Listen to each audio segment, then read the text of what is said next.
dog, and I used to walk this dog quite a lot. I used to live in Suffolk, which is sort of like the sort of agricultural hub of the UK. Lots of farmland, lots of like big open fields with nothing in it. And in the summer, I used to walk my dog up this path. Now, the best way of describing this path is there's a road, and connecting off the road is a long dirt track, and the dirt track is lined with these chicken farms, right? These spook. Here it is. So, to give you context for this kind of set out, right? We have this is the road.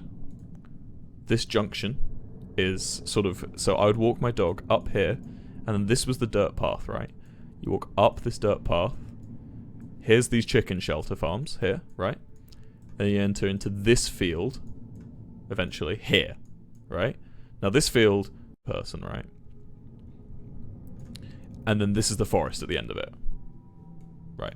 So that gives you context. Now, what the story I'm about to tell you takes place here. So everything I'm about to mention takes place in this corner, okay? So remember that. Keep that in the back of your minds. So, I used to walk down this path a lot. With my dog at sort of like late-ish, late for my age, line or whatever. It looked like it had been cut out of the scenery. Like there was just like nothing, like it had been like a void kind of thing. It didn't look like a light. It wasn't emitting light to anything around it. It was just completely white figure at the end. And I wasn't really scared because it doesn't really look too much like a figure, more just like a sort of like a, I don't know, a statue would be the best way of saying it. And it didn't move. It didn't go woo. It just completely stationary. And I used to walk my dog, and obviously it was like a solid acre away, right? It wasn't close to me. And I'd just keep walking up that path, get into the forest. I'd walk my dog through the forest. About 9 PM, I'd start walking back, and it would be dark, and it would be gone. It wouldn't be there, right? Week walking this same route, and every single day, no matter what, I would see this white cut-out figure on my right.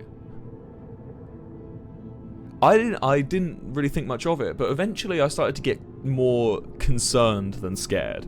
So I got my dad, and I asked my dad to come and walk with me.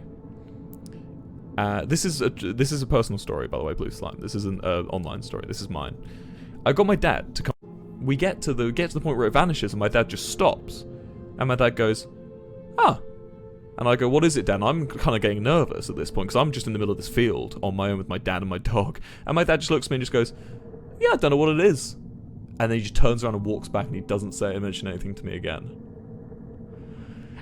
And that scared me more when I was a kid. When I was a kid, I was like, if my dad doesn't fucking know, does anyone fucking know? I have no idea what that was, Will. And so that's it. That was that. So that's one story. That one's probably the least scary of the two. That one's the one that's had the least impact on me, right? The second story is a bit scarier, in my opinion, in terms of realisticness, because that one wasn't going to hurt me, you know. What's this one? I don't know. Well, okay, in chat, what do you guys think that first one was? Because I've won my glider's license, right? I was getting my pilot's license, silver, for flying light aircraft. And so I was basically, this is in the same county actually, not too far off. Should I get this up on Google Maps as well to help you guys picture? Was that helpful to you last time? Hold on. So, it takes place here.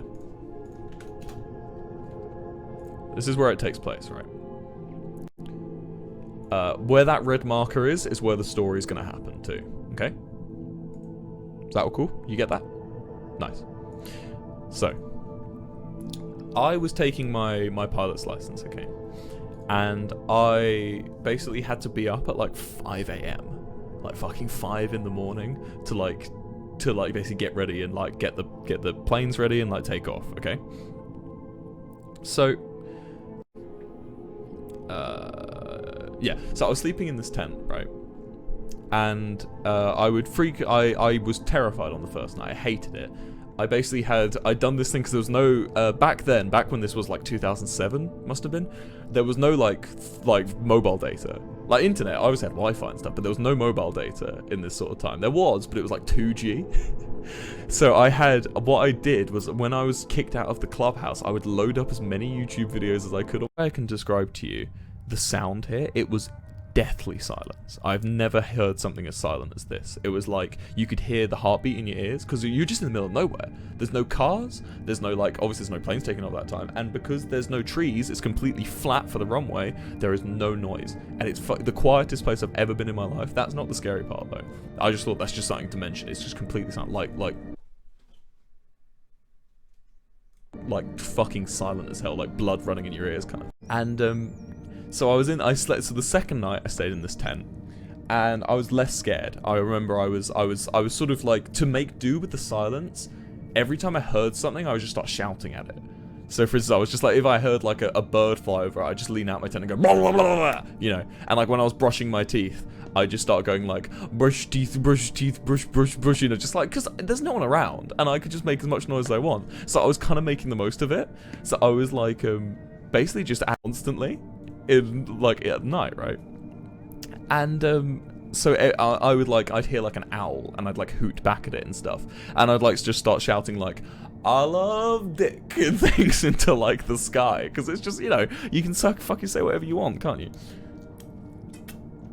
And I remember I'd finally like sat down to go to sleep, and I'd been laying there for about 20 minutes, and I was feeling pretty fine in my tent. I had this lantern hanging from the top of my tent off a little hook, and it was off, and I was been laying there for about 20 minutes when I started to hear what was essentially like walking, basically like footsteps around my tent. It was completely silent. I could just hear like these footsteps, and my thought was, oh, okay, that's a deer or something. There's like an animal outside my tent right now. Because I like go up to the door of my tent and just like right into the zip, just go, can't. No one can get a gun. That's kind of the best part. God, can you imagine if the guy had a gun when I went blah blah blah, he would have shot me. I'm fucking glad I live in a country where no one has guns. Read r/no sleep. I'd love to like just read stories. Should we do it? I've never read No Sleep. Should we read the top post on r/no sleep? That might be fun. What is the top post of all time on r/no sleep? What have we got here? She sold happiness in glass jars. Oh, big dick outside, dude.